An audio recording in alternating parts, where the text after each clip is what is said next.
I was having this conversation the other day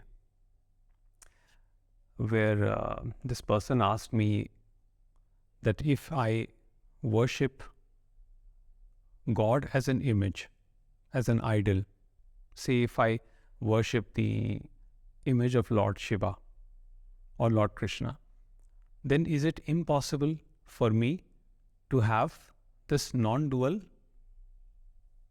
awakening, non-dual or self-realization? And from personal experience, what I can say is that it would be wrong to say that there is only one path to self-realization.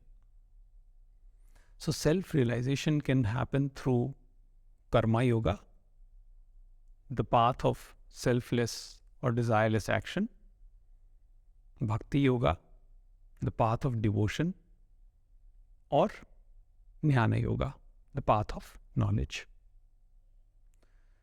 It would be wrong to say that one path is superior over the other path. In some cases, it may be a mix of all the paths. And if you see that every path ultimately leads to surrender, whether it is path of karma or bhakti or jnana, eventually the surrender has to happen. So the journey of a seeker starts with an image of God. It starts with the objectification of God.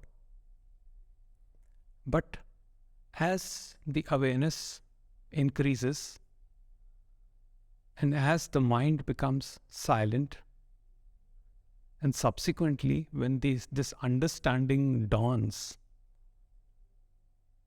and the mind completely gives up or surrenders, then the form is transcended and one sits as the formless. So formless is not a goal. Formless is what you are. Even Ramana Maharishi never discouraged anybody from following a particular path. So when people approached him saying that they worship a particular god, a particular idol, Maharishi never told them that they shouldn't do that. So he was always very easygoing about it. Like he would say that, though he would say that the self is here and now, and it is at this instant that you can realize it. But if the seeker was conditioned in that manner that they wanted to worship an idol and reach God realization through that, he never interfered in that process. So he understood what's going on in the mind of a seeker. Now, Ramakrishna Paramahansa was an ardent worshipper of goddess Kali. So he used to worship Kali, he used to talk to the mother, and he had a very close relationship with the form in the beginning. But subsequently, he met his master Totapuri, who introduced him to the formless.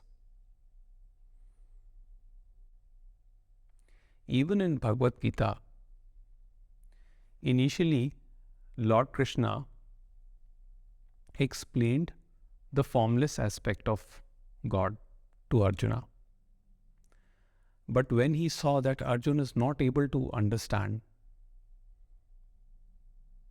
the formless, then he showed the Vishwarupa, which is the infinite cosmic form, where Arjuna saw multiple universes and the whole cycle of life and death and different faces of the God. So a spiritual seeker, if you as a spiritual seeker, you have an idea of God as an image, the image of Buddha, the image of Rama, the image of Krishna, the image of Jesus, that is fine. Maybe at some point you will transcend the form and see the formless, and that separation will automatically end. And even if it does, what matters in the end? For me, it was always peace of mind. Because we are here in duality, and that is what matters.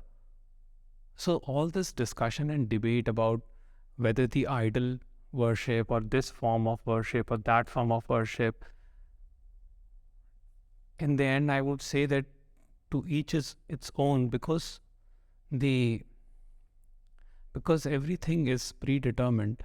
What path you are to follow, how you will achieve liberation or your peace of mind will be determined by a higher power, not by this egoic entity.